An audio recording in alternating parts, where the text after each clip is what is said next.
Coming up on the MMA Effect, we're tripping out to Palm Springs, California to hang out with Cub Swanson for the day. And will Joe Stevenson be able to keep up, or will you let it all hang out? I went so hard. I didn't want to eat anything that morning. I was worried about it all night coming up into this. I knew this was his type of awkward revenge to me. Well, you know, the funny thing is you do a sick impression of Niagara Falls, and we'll find out what that's all about coming up. Also, later on in the show, Cub Swanson joins us in studio for an MMA Rewind session. It's all coming up on the MMA Effect. He's been fighting professionally for over 15 years. Big knee to the head. Now he's a champion and king of the cage. He's been commentating fights professionally for over 8 years. Finish it. Do you think he has a chance at this point? And he does! He does! He wasn't even supposed to be here. He has over 45 professional fights in his career. He's commentated over 300 live fights in his. They're both in the business of fighting. And business is growing into the MMA Effect. Hello, everybody, and welcome back to the MMA Effect. This is our first episode. I'm Steve Inman, joined along with Joe Daddy Stevenson. Long time in the making, blood, sweat, and tears between you running your gym. This has been one of the coolest things ever, you know, to be able to have the opportunity to, start training again, trying to figure out my own head and get in the head of other fighters, kind of teach everyone, not about fighting. We're gonna have different guests of all sorts, we're gonna have, so I'm just so excited. We're gonna have everyone, from everyone you could imagine is gonna be on this show. Well, the funny thing is like, our wives are starting to get jealous of, Our bromance? Yeah, the bromance that's going on, because we're always on the phone. Hey, I got an idea. Hey, I got this idea. And, I talk to you more than any other person in my life. Scary. Actually, that's... And it's true, and And it's true on my part. My wife's like, you never talk to me. We haven't hit that part in our relationship to where when I see your call, I've never not picked up your phone call. No, you haven't. But our friendship has not escalated. Yeah. To password buddies. Like, notice I wouldn't give you my Gmail account. Well, today on the show, Cub Swanson's gonna join us in studio. Old friend of yours, man. Great guy. Cub is one person who adapts so well to any circumstance. And you've seen it throughout his fight career. He's done stuff that's impressed me forever now. Well, we were very fortunate to bring the crew out with us to the Palm Springs area. We were able to document the entire day. This is our day with Cub Swanson here on the MMA Effect.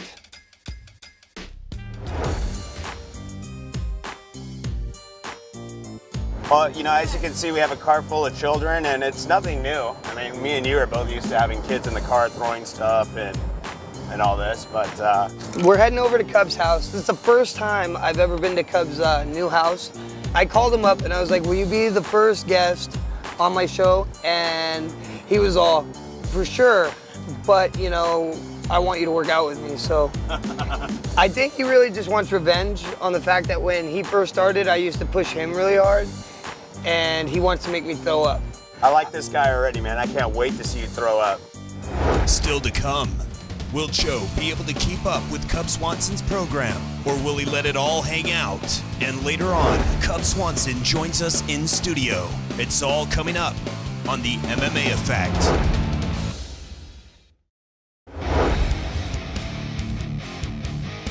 Hello, everyone, and welcome to the MMA Effect. We are here at Cub Swanson's house, along with Joe Daddy Stevenson. Now, I'm a fan of Cub Swanson, and you're an old friend of his. Correct. Out of fighting in my whole life, there's a few things you want to see fighters do. You want to see them take care of their family, their loved ones, set themselves up for success in the future. One of the things that Cub has done is he outright bought his house, his dream house, and we're here and proud of him because no matter what now, he always has us to fall back. Cub is, with this show, we want to have more than just a talk show. We're showing you Cub. Cub's an amazing guy. You've already got glimpses, and here's more. This is the cubby hole? Cub. All right, let's go. No, that was a good fun. Kevin.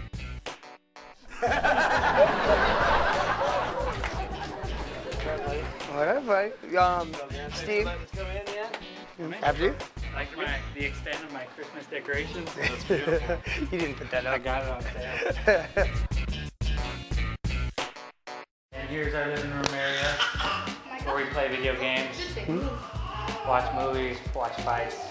Pretty awesome right here. Check this out. I don't know if you guys can see this, but we have birds that smack into our window. Oh my God. Perfect imprint.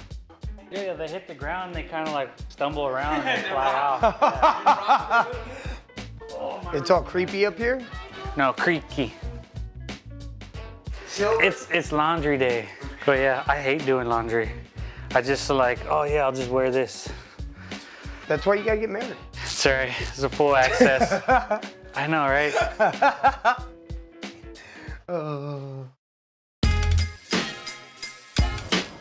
This looks like a warehouse. Yeah, it's somewhere in here. You taking me to get me jumped? Are we gonna get? Is this Cobra Kai? You and your friends from Cobra Kai are gonna take us out back and beat us up? They got skeleton outfits or what? Yeah.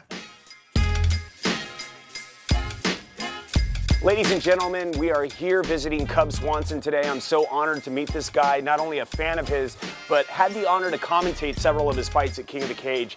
And we're here in the city of Palm Springs. What better place to be, to work out, to get that cardio rolling. We'll see if that's gonna affect Joe Daddy Stevenson here today as he goes and works out with Cub Swanson. Let's go ahead and take a look.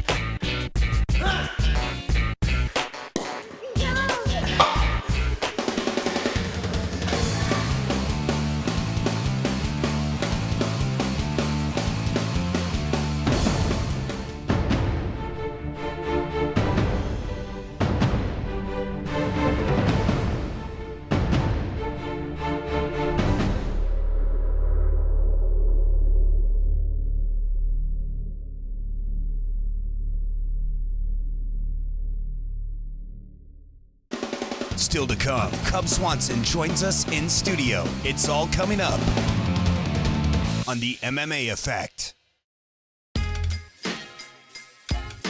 Welcome back to the MMA Effect. Right now, joining us in studio, he's no stranger to the both of us. You've had the honor of knowing him. I've had the honor of commentating his earlier fights at King of the Cage. Cub Swanson, thanks for joining us, man. What's up, guys? Just wanted to let you guys know I was here. He's in shape. I mean, we saw Niagara Falls, man. I mean, it just, it was nasty. I remember, like, I used to be in shape, and I used to be the one to push Cub, and I remember Cub was the guy that would go through anything. Like, he was like, let's do it, let's do it, let's do it. And that has shown today to make him, like, awesome and amazing and spectacular, and make me throw him. Well, you know, it was kind of cool. You know, we got to check out your pad. We invaded it with our kids. We do apologize. Did they eat up all the Cheerios and all the cereal? Or what? They weren't too bad. A lot of yelling at them, and you know, I don't have any kids, so it's tough. I was learning as I go along, but it wasn't too bad. As long as you have Minecraft, you're good, man. Yeah, Minecraft is the modern house sitter. Yeah. Minecraft is amazing. I have a question for you. How long has that bird been? Is that bird still up? First of all, my question is the bird still up on your window? Oh, the bird print? Yeah, it's still there. Okay, and okay, so this has clearly been a month, right? 3 weeks, 2 weeks? Yeah, well, it's been there a lot longer than that. I mean, why would I take it off? I want to know how long it's been on there. I don't even know it. Since July? It looks like stained glass, you know, like a beautiful dove. It's like a perfect print. Yeah, it really is, man. Okay, and then I think there's a lot that I wanted to ask you about. Like, I wanted to ask you, about you puking? Well, definitely about me puking. How did it make you feel? Like, was I right about saying that you wanted to make me puke? Oh, it was redemption. For real? Did you say you were gonna make me puke? Let me tell you about the times we were in Big Bear training, and we did probably one of the hardest training sessions I've ever done. And then he's like, okay guys, we're gonna go outside, we're gonna eat a tofu dog, you get 6 Triscuits, and we're gonna go run 5 miles. And I was like, what? What? So, them's fighting words. Yes, man. payback. I'm in shape, now he's not for once, payback. It was amazing, dude. You know what? I wanna do the same episode in a year, I want to be back in shape. Like, you really, like, I can't believe we even put it, because it's embarrassing. It really is embarrassing to see me throw up. Oh, you know, the cool thing is that I have it on video, so we can rewind it over and over, and nice. I like the reversal they did in that editing. You want to see how good I'm at changing the subject? So, can we turn it into a GIF? Yeah. Who's this Dustin Poirier guy? I heard he was calling you out, and the first thing that went to my head was, who is this guy? He's just a kid that was pretty tough. We fought before, and he's trying to fight again. Now he's trying to use the excuse of we fought on short notice, and whatever. He's like, I cut 30 pounds. I'm like, well, I cut 35. He's like, I flew to London. I'm like, so did I. So whatever. We'll fight again. I'm just not right now. I feel like my chance is now to fight for the title. This is my year, and he can get in line. You've always been, I think we have some footage that we wanted to show of Charlie Valencia. And I still remember to this day, because it was, to me, it was just thinking outside the box at an age where no one was thinking outside the box. And something like, and it helped me, like when I was doing a cage walk against Kurt Pellegrino and I walked over, it was because I started thinking outside the box in the middle of the fight. When you pushed away, stood up, and did a good body kick. What were you thinking when you did that? What was your intent? I've always thought about doing things that they wouldn't expect. You know, I'm like, what's the point of training for something if I know they're gonna try to defend it, and I'm fighting them trying to defend it, instead of, I'll just go for something else, you know, that they wouldn't expect, because I know that their mind, you know, goes in order. Okay, defend this. Well, if I just go a different pattern, that it messes with their mind. So, I mean, that's what I like to do. One of the things that makes you such an exciting fighter is, you know, you end fights. And, I mean, in spectacular fashion. It's not just, you know, just a little ground and pound. It's like spectacular, like you land that shot. You actually have talked about this, that you practice that shot. Like, yeah. Why throw a shot if it's not going to land, Well, right? first of all, have you fought a 3-round fight? No, I have not. It's a goal. Yeah, it sucks. Yeah, absolutely. It's exhausting. You wake up the next day like, why did I do that? I should have just took him out in the first. Commentators run out of things to say too, so we kind of get exhausted sometimes, but. Finish the damn fight. Yeah, but seriously, I do. I visualize. I study my opponents. I see where they're exiting strategy in an exchange. I look for their comfort zone, and I learn to attack that. Because when you initially go for a strike, they're going to go to their comfort zone where they feel safe, where they're curl up or they pull away. And what I do is I set them up and I attack that, and so I know they're going to be there. When we come back, we're going to do an MMA Rewind with Cub Swanson here on the MMA Effect.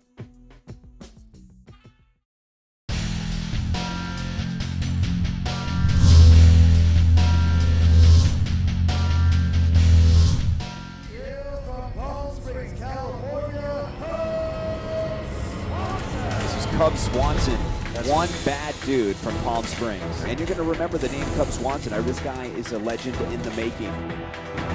Oh man, he's unloading with some big punches and some good kicks there. Amazing. Oh, that was close. Now that was to the body, so it wasn't illegal. Wow. Cub Swanson dominates and defeats Charlie Valencia. Did not expect that to happen. It was so quick, I didn't know that was going to happen. Hello everybody, and welcome back to the MMA Effect. In studio, Cub Swanson. I'm Steve Inman, Joe Stevenson. We're gonna take a look at some old footage. I mean, how do you feel about that when you look at your old footage? Is that? It's taking it back. It's pretty hard. I watched some of my footage from my very first few fights, and it was hard to watch. But let's look at things like this fight with Charlie. You, instead of what many people would do, is latch onto the back and just try to hold on and keep position. You completely disengage and go for what is at that time the Vanderlei Silva soccer punt kick, but not to the head, to the body, direct. Like you could tell, to where even people were talking after that fight, he was aiming for the head. What are your feelings? I was kind of mad that people were trying to call me a cheater, but it was his corner. But of course, though. Yeah. But like you said, I mean, I was trying to go for the finish. That's how we train. You want to always be as dominant as possible. That was always my game plan was to dominate, you know, destruct, And that was the best way I knew. I didn't want to coast. I trained too damn hard to coast to a decision. I was trying to finish the damn fight, and that's what we did. At that point in time, was that probably going to be your toughest fight in your career? At that point in your career? Yeah, definitely it was supposed to be my toughest fight. I thought that I was going to blow through him just because I was on a mission. But he was scrappy and he was tough, and you know, that's the reason why he was the champ. And you know, we become good friends after that fight. Usually with a tough war like that, you become good friends. Did you guys have a beer afterwards too? One of those? Later. You're like, I don't forgive you right now. Yeah. Maybe in about a couple hours. We're good. Obviously, he was one of the top fighters at King of the Cage back in the day. Going through that fight in round one, you know, what was the feeling out process like? Did you guys just get right to it, or? I think he was trying to wrestle me a little bit, and that was the strange thing, is he was shooting so low, almost like an ankle pick, that I just kind of watched him do it, and that was frustrating. And then when I was trying to get out, he was like, you know, putting shoulder pressure on my knee, and like, so as I was trying to maneuver, I would still fall, and I was like, how is he taking me down? So that was something new that I hadn't dealt with. But then when we did stand, he hit me with a shot that I always said changed my channel. You know, it was like, you know, the old school TVs. That's what it felt like. And I was standing there, and then I kind of came back, and I was like, holy crap, I'm fighting. You know, I forgot for a minute where I was, and that broke my nose, and I'm still mad about that. But I got the W, that's what matters. What's it like being able to, you know, represent, you know, kind of the Palm Springs area, you know, that's your hometown, and you still live Can we see the palm trees? Can we see the palm trees? Can you show everyone at home the palm tree? Because I kind of have a few abs, you know, right now. If I was fat, I wouldn't do it, but all right. Oh, here we go, here we go. There, we got the palm trees. That one's for our friend Jenny. Was it that one? And I got those because I told myself one day, I'm gonna do very well at this sport, and I'm gonna be on TV, and I'm gonna represent where I'm from, just plain and simple. Is that true? Like, that's so crazy. That's 100% true. We want to thank Cub Swanson for stopping by and letting us invade your home, man. Much appreciated. Thank you so much. Next time we'll call the babysitter. I know. You were also having your way with that teddy bear out in the front too. I saw that. Teddy bear? Yeah. All right, when we come back, the MMA Effect. It is a segment we're going to call the Awkward Revenge. Awkward Revenge, yes. And it has to do... It's pertaining to a male enhancement pill that I happened to put in Steve's coffee. And I've never been interested in another man's junk so much as I was at this moment in time. You know, and I've never seen a man interested in, you know, whatever, well, looking at me. You guys call this a segment. Yeah. You guys call it a segment. We call it life. Hey, what's up, buddy? What's up, man? Good to see you, bro. What's up, man? You're going really fast, right? Yeah. Looking pretty again? Cool. Well, Trying. Driving down, you know, you get a little bit of time to think. It's a 45-minute drive down to Inman Productions. I put a little Viagra, crushed up, put it in one of his drinks, and bam, it's gonna work. I knew it. I just had a feeling.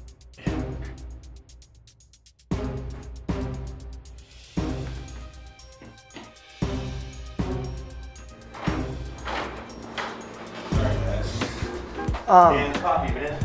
Every time. And then you have 2 weeks off, right? 2 weeks off, yes. I've never found myself wondering about another man's junk so much. It's kind of really odd. Next week and Wednesday, because I wanted some more guys for the tournament.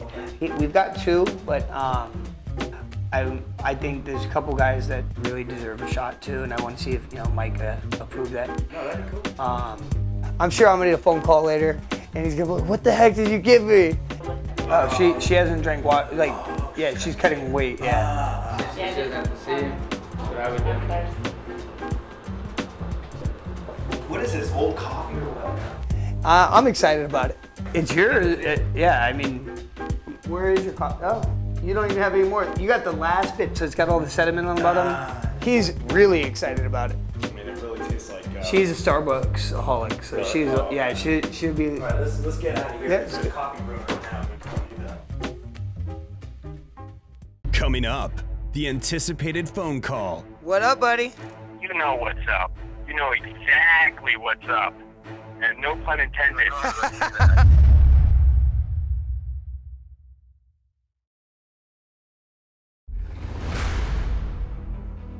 What up, buddy?